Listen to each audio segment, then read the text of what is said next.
pesquisadores da Universidade de Michigan, nos Estados Unidos, patentearam esta semana um novo e revolucionário fluido hidráulico. A descoberta deste fluido eletroreológico vai permitir inúmeras aplicações, como embreagens, amortecedores, sistemas de freios e até braços robotizados. Explica-se. A reologia estuda o comportamento dos materiais e o fluido eletroreológico muda a densidade e a viscosidade de acordo com a intensidade do campo elétrico. Ou seja, transforma-se em sólido quando é aplicado um campo elétrico e volta à forma líquida quando a eletricidade é liberada. Um estudo divulgado pela principal agência americana de financiamento à pesquisa básica, a National Science Foundation, aponta os 5 países que mais investiram em ciência e tecnologia nos últimos 20 anos. Alemanha Federal, Japão, Estados Unidos, Reino Unido e França. O Japão, desde 1968, aumentou em 6 vezes o orçamento para a ciência e tecnologia. E a Alemanha triplicou o investimento na área. O mais interessante é que tanto o Japão como a Alemanha destacaram a maior parte da verba para a pesquisa civil, ao contrário do que aconteceu e, infelizmente, ainda acontece na maioria dos países. Para se ter uma ideia, em 1985, os Estados Unidos aplicou 1,8% do seu produto interno bruto em pesquisas para fins pacíficos. O Japão investiu 2,8% e a Alemanha 2,5%. É muito saudável, sem dúvida, que uma agência americana divulgue dados como esse. Através deles, pode-se comparar a retórica oficial pela paz com os dados estatísticos que dimensionam uma triste realidade.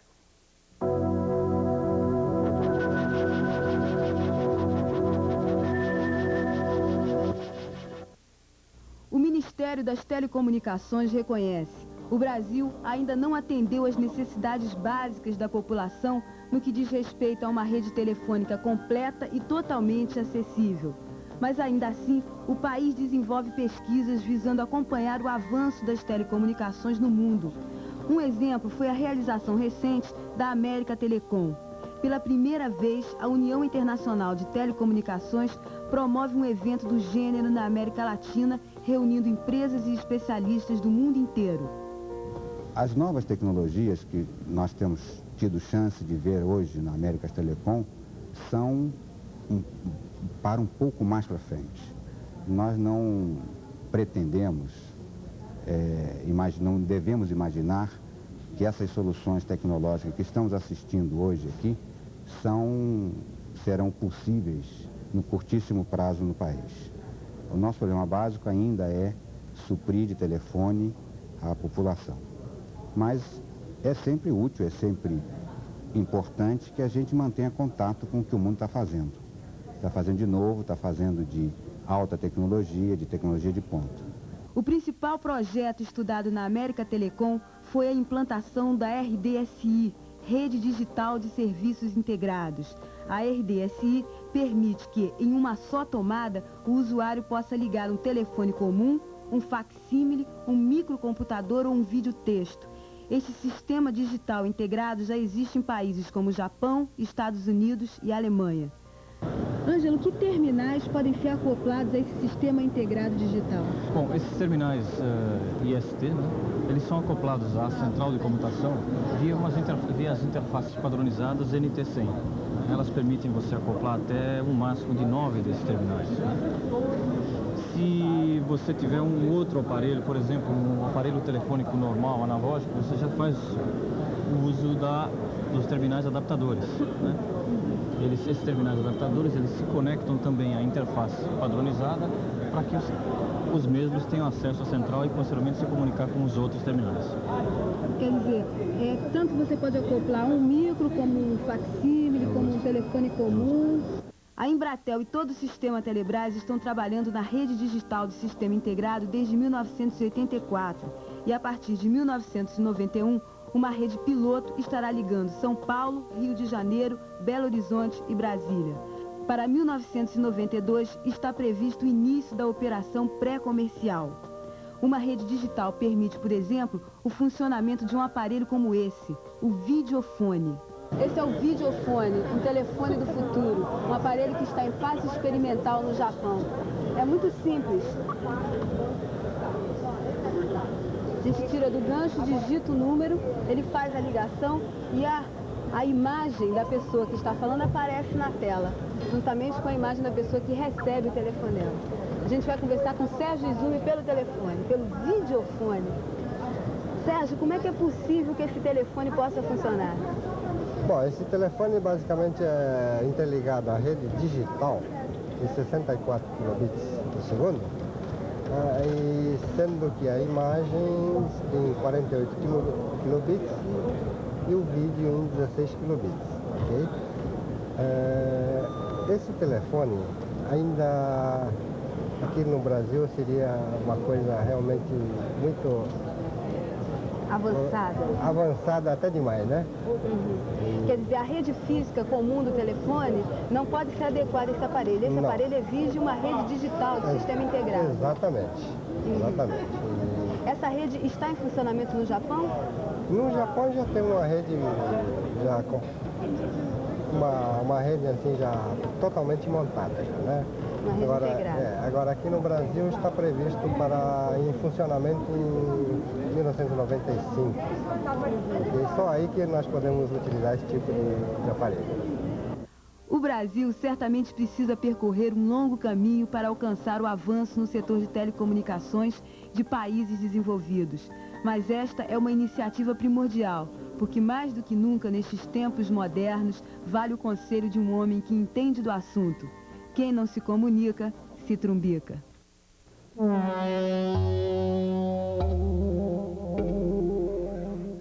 O Ciência às 6h30, no Rio, é com Roberto Martins, do Observatório Nacional. O tema é Mecânica Celeste. Vai ser terça-feira no Auditório Murilo Miranda. Também na terça, mas em São Paulo, acontece o primeiro Congresso Nacional de Auditoria de Sistemas e Segurança Informática. A promoção é da Sociedade de Usuários de Computadores e Equipamentos Subsidiários, Sucesso, e da Associação Brasileira de Auditores de Sistemas, ABAS. O congresso vai até quinta-feira no Augusta Boulevard Hotel, em São Paulo. O Ciência e Comunidade em São Paulo apresenta 2 debates. Participação popular em saúde e planejamento da ação popular em saúde. Vai ser na sexta-feira, na Universidade de Brasília, às 8 horas da manhã.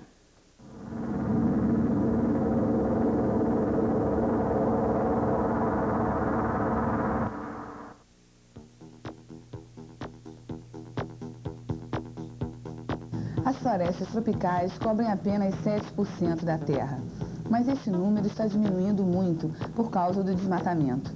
Segundo os estudiosos, as florestas tropicais são queimadas e derrubadas numa proporção de 11 milhões de hectares por ano. Os ambientalistas dizem que assim, muitas florestas da América do Sul, da África e do Sudeste Asiático ficarão danificadas ou vão desaparecer nos próximos 25 anos.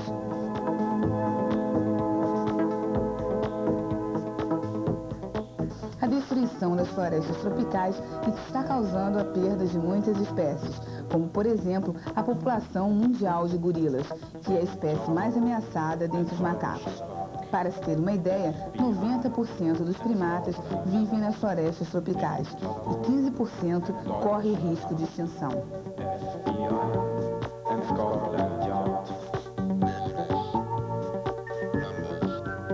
Além disso, milhares de aves, plantas e insetos vivem em florestas como a amazônica, na América do Sul. Algumas espécies ainda não foram classificadas e talvez nunca serão. Os cientistas dizem que para cada 100 hectares de florestas derrubadas, mais de 90 espécies nativas são destruídas.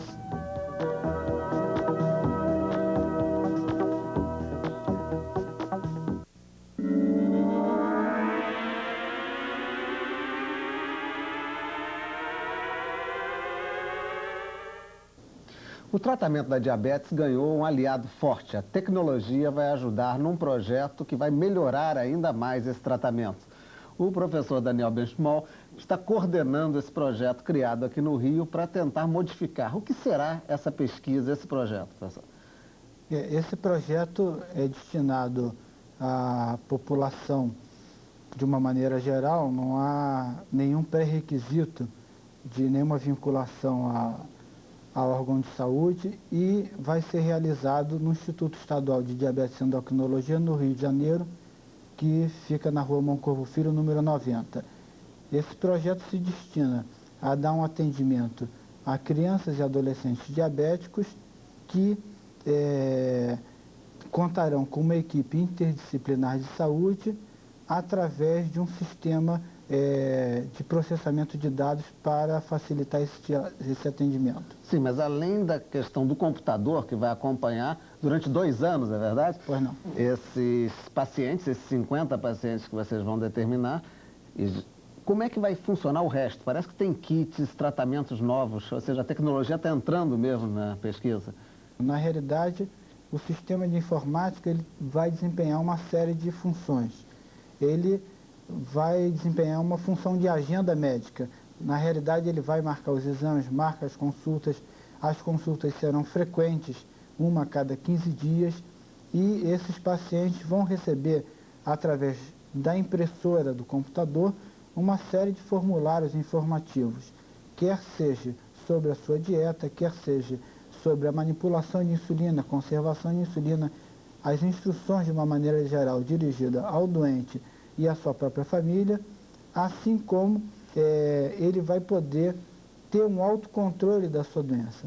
Cada paciente vai receber um aparelho, que é um medidor de glicose sanguínea, que ele leva para casa e, através de uma pequena espetada na polpa digital, ele extrai uma gota de sangue que é colocada numa fita e após 2 minutos o aparelho faz a leitura. Ele vai fazer isso várias vezes ao dia e a cada consulta ele traz esses dados. Esses dados serão analisados pelo computador, que fará uma análise matemática, uma análise gráfica desses dados, a partir da qual serão propostos ajustes no esquema de tratamento. O que vocês estão pretendendo conseguir com esses 2 anos de pesquisas, com essas 50 pessoas? Que evoluções no tratamento? O que vai se ter de ganho?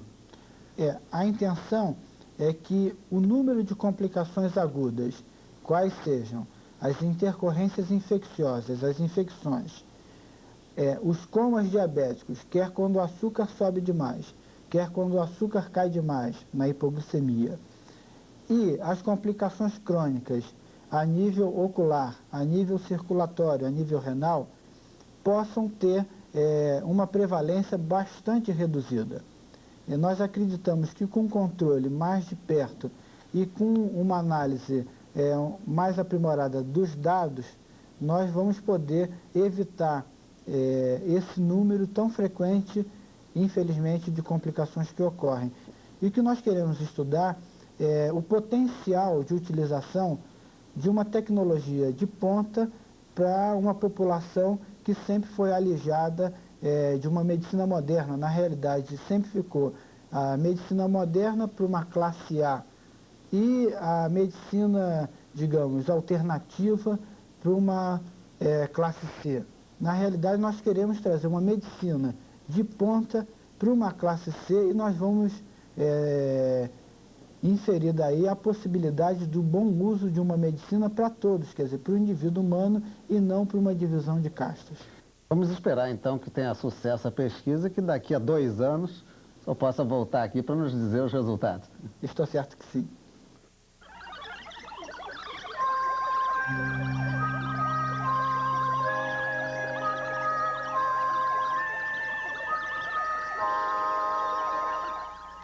Na segunda-feira, em São Paulo, começa o curso sobre técnicas de análise bacteriológica da água. A promoção é da Companhia de Tecnologia de Saneamento Ambiental de São Paulo. Quem quiser mais detalhes pode dar uma ligadinha para 011-210-1100. Repetindo, 011-210-1100.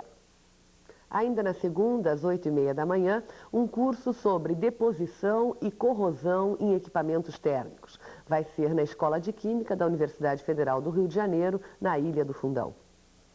Agora uma dica para professores nas áreas de imunologia e microbiologia. Há vagas para professor assistente na Universidade Federal do Espírito Santo. Mas atenção, o prazo de inscrição vai só até quarta-feira. As inscrições podem ser feitas no Departamento de Pessoal da Universidade.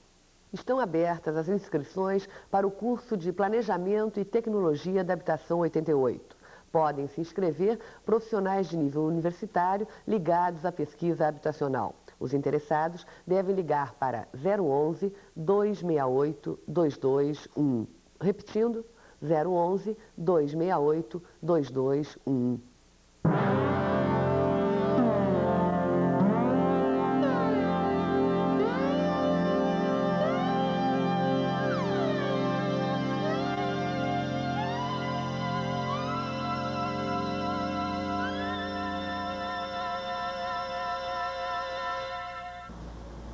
O quiabo não é um dos alimentos mais apreciados pela maioria das pessoas, mas é uma hortaliça de alto valor nutritivo.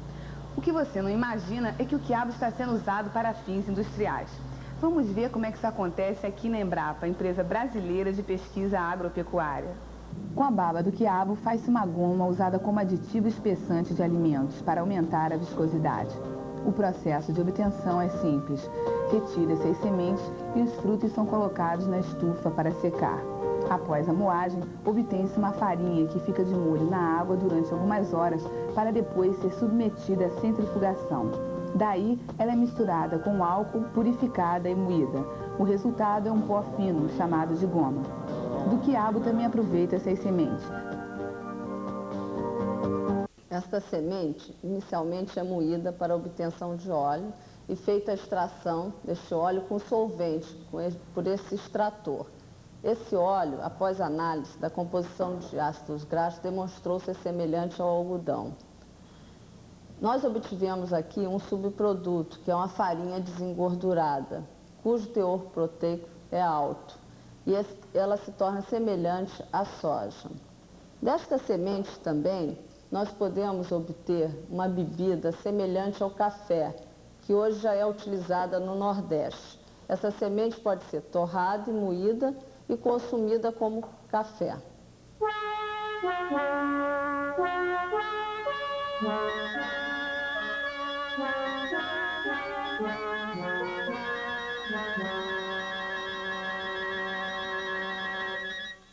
Oito entidades científicas e profissionais de âmbito nacional divulgaram uma nota em defesa da Política Nacional de Medicamentos e pela manutenção da Comissão Nacional de Avaliação Técnica de Medicamentos. A Associação Médica Brasileira, a Sociedade Brasileira para o Progresso da Ciência e o Conselho Federal de Medicina são algumas das entidades que assinaram a nota, estranhando as atitudes do novo diretor da Secretaria Nacional de Vigilância Sanitária, que vem dificultando a continuidade do trabalho da comissão. O Conselho Deliberativo do CNPq remeteu aos ministros da área econômica do governo uma mensagem a favor da modificação do decreto que extingue as fundações de apoio à pesquisa nas universidades. O CNPq manifesta aos ministros a preocupação com as graves consequências para a pesquisa científica no país se as fundações forem extintas indiscriminadamente. A aplicação do decreto, segundo o próprio CNPq, motivará a rescisão de uma série de convênios que têm permitido agilizar a execução de inúmeros projetos de grande interesse para o país.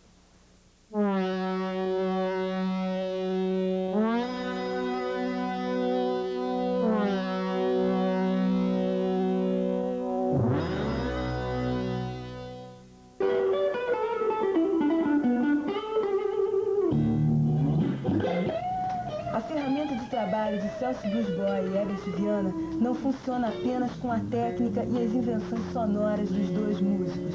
Uma guitarra é um produto que envolve tecnologia avançada e uma preciosa carpintaria.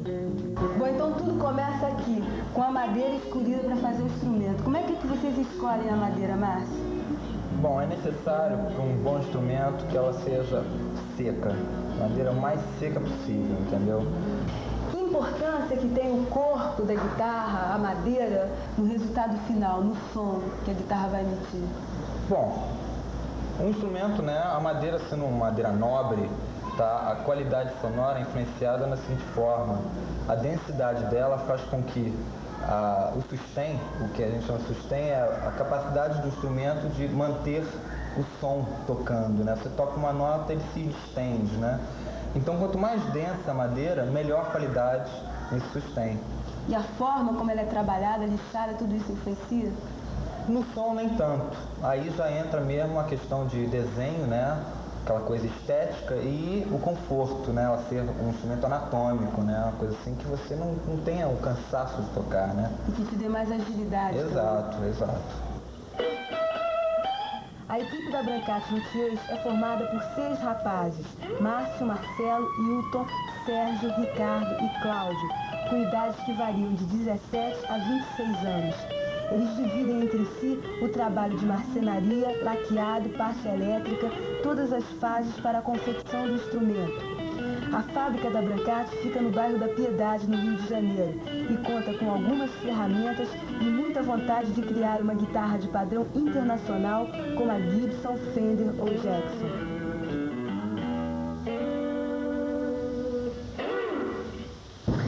Após a pintura vem a fase da parte elétrica que o Marcelo vai explicar pra gente. Diga, Marcelo. Bem, na fase de montagem, tá, está incluída a fase da parte elétrica, que consiste na colocação dos captadores em locais já pré-determinados, no caso aqui pré-determinado para bobina dupla, bobina simples, tá? E com o nosso sistema próprio de eliminação de ruídos, tá? São essas chapas colocadas aqui.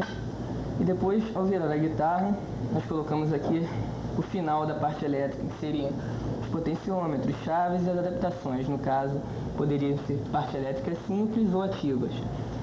As mesmas chapas aqui, isso é uma tecnologia própria de vocês? Isso é uma tecnologia criada por nós para diminuir o nível de ruído que uma guitarra poderia apresentar. E esses captadores, toda essa parte elétrica que vocês usam, isso é o que é importado? Olha, em geral, os captadores vêm de acordo com o gosto de determinados clientes. O que há de melhor no mundo, a gente pode conseguir fazer. É só trazer e colocar aqui, sem problemas. A parte elétrica final pode ficar nesse caso, tá? De uma parte elétrica simples, desse jeito, com volume, tonalidade, alguns efeitos que a gente pode colocar ou não nos captadores. E depois disso vai para a fase de montagem, a montagem final, que seria a colocação do braço, né, no corpo, a junção, as tarraxas, os ajustes finais, e a guitarra fica pronta. Se você tem uma Brancati, por que você comprou? Você gosta de tocar nela? Como é que é essa guitarra? Bom, eu fui numa loja e tinha essa guitarra aqui. Aí, primeiro eu olhei e falei, que guitarra linda, achei super linda, assim, né? Aí comecei a tocar e o cara falou, pô, essa guitarra é nacional, é um cara... Aí eu não acreditei, eu fiquei tocando e aí fui reparando, ela é feita com partes que são as minhas partes favoritas, assim, de equipamentos, assim, da maior qualidade. E o trabalho deles mesmo, que é o trabalho da madeira, é super bem feito, né? E aí eu resolvi entrar em contato com o pessoal que fazia, porque eu queria uma guitarra feita pra mim, mas dentro de algumas especificações. Essa aqui era a que estava na loja e eu adorei ela, mas eu queria uma um pouco diferente, de uma outra maneira, e pedi para eles para fazerem, né? E a gente está desenvolvendo esse projeto de uma guitarra dentro dessas especificações que eu queria. Mas acho que essa é uma guitarra que em qualquer lugar do mundo ela vai ir super bem. O pontapé inicial para a fabricação dessas guitarras foi dado pelo Márcio Rossi. Márcio, como é que surgiu a ideia de fabricar guitarra no Brasil e uma guitarra boa? Bom, começou, na verdade, com o meu desejo de ter uma para mim. E isso me levou a contactar com pessoas que já trabalhavam em manutenção de instrumentos. E assim nós juntamos o know-how, a dedicação, né, o carinho mesmo pelo trabalho com a madeira e tudo mais. E foi gerando o produto, o trabalho artesanal da madeira realmente foi dando vazão a uma boa qualidade de produto. Agora, com o tempo nós tivemos contato com as pessoas que trazem o material importado, entendeu? Para distribuição no mercado interno. Que é a parte elétrica. Exato, parte elétrica, pontes, tarraxas, tudo assim, de dar a qualidade que pede um instrumento superior, né? Um instrumento como as guitarras estrangeiras. Bom, depois de 2 anos e meio trabalhando, vocês já desenvolveram um know-how próprio. Agora, como é que vocês aprenderam esse know-how? Bom, nesses 2 anos que nós ficamos trabalhando em pequenas oficinas, tipo fundo de quintal mesmo, nós tivemos contatos com quase todas, não diria todas, mas quase todas as grandes marcas de instrumento estrangeiras. E nisso a gente tinha muito um trabalho de observação, ver o que eles tinham de bom, o que eles tinham de ruim, assim, tipo, já estava superado, entendeu? Tem muitos instrumentos que são clássicos, mas que estão ultrapassados tecnologicamente, entendeu? Vocês faziam manutenção dessas guitarras? Exato, conserto, troca de peças e troca de trastes de braço que já estavam desgastados. E assim, inclusive, nós tivemos contato com muita gente profissional, gente boa, que foi como nós começamos realmente a ver que o produto era viável. Mas você estava me dizendo que essa guitarra só tem um grande defeito, qual é? Ser branca. Não gosto de guitarra branca.